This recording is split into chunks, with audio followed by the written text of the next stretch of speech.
para agora enfrentar o Lira, você imagina atitudes mais impositivas e, né, uma questão mesmo de, como diz o Leandro Fortes, o galo preto da história, ou uma negociação por cima em que o Lula vai ter que entrar no jogo?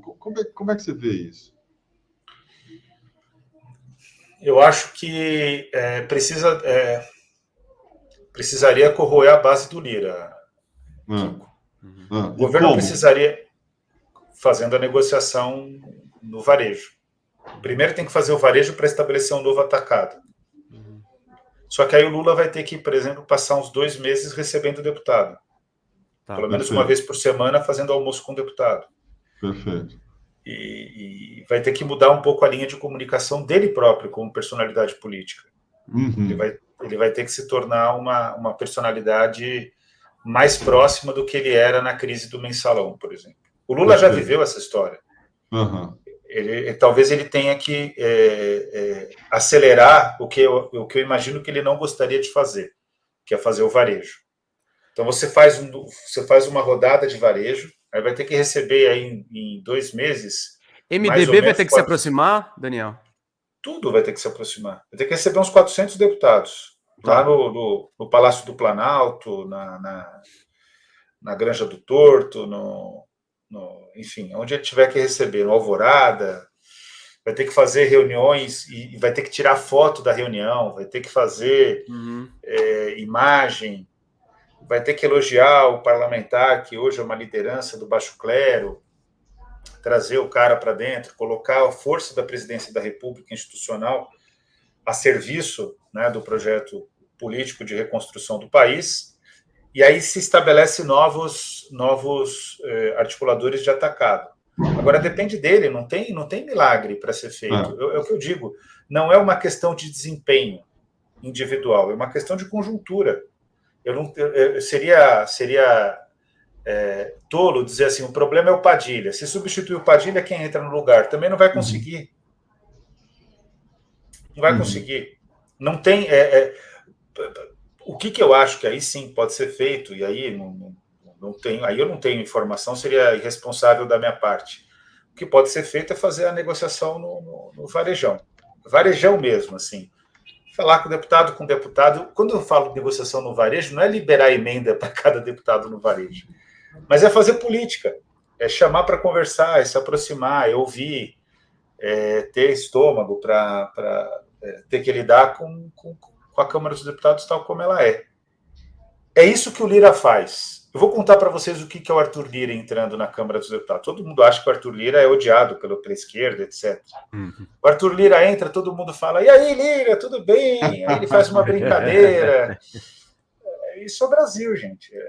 E também não é diferente em outros países do mundo, não, viu? Também as pessoas ficam, é a política real. Assim, o Lira, eu conheço parlamentares de esquerda que adoram o Arthur Lira. Adoram. Quando eu falava aqui, eu era muito criticado que o Baleia Rossi, falei desde o início, que o Baleia Rossi nunca ia ganhar. E aí eu era criticado aqui, todo mundo ficava puto comigo, falava assim, porque você está torcendo para o Baleia Rossi. Não, é que eu tinha um dado de realidade. Você viu o que aconteceu?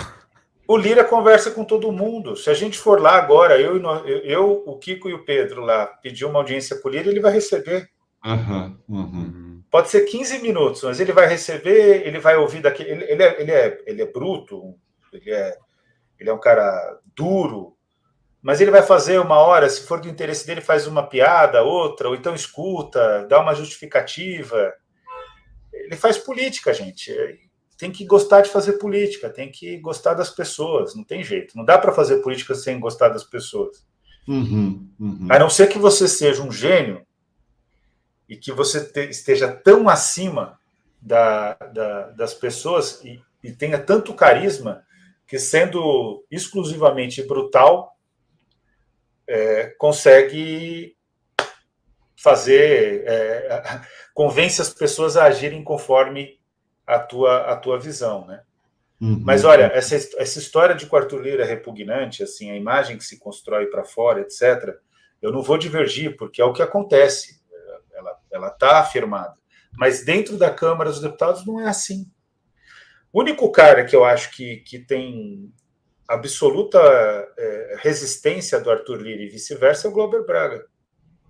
Sim. Ali eles se odeiam, né? É verdade. Se odeiam. Mas os outros, todos, sem exceção, dialogam com o Lira. Eu não estou dizendo que as pessoas se gostam, mas o Lira faz aquele jogo, ele ouve, ele conversa, que era uma virtude do Lula, o cara que conversava com todo mundo, sentava para falar com todo mundo, né? O Lula ainda é assim, só que ele está sem fazer. Não é uma coisa que o Lula perdeu, Kiko. Você entende o que eu estou dizendo? Só que tem um desgaste nisso também, né? Cara, eu vou dizer para você, fazer política é o negócio mais extenuante que existe, né? Uhum. Porque, assim, administrar relação é o que existe de mais extenuante na vida. A Dilma não aguentou, por exemplo, né? A Dilma jogou a toalha nisso. Mas ela não gostava. E pagou o preço.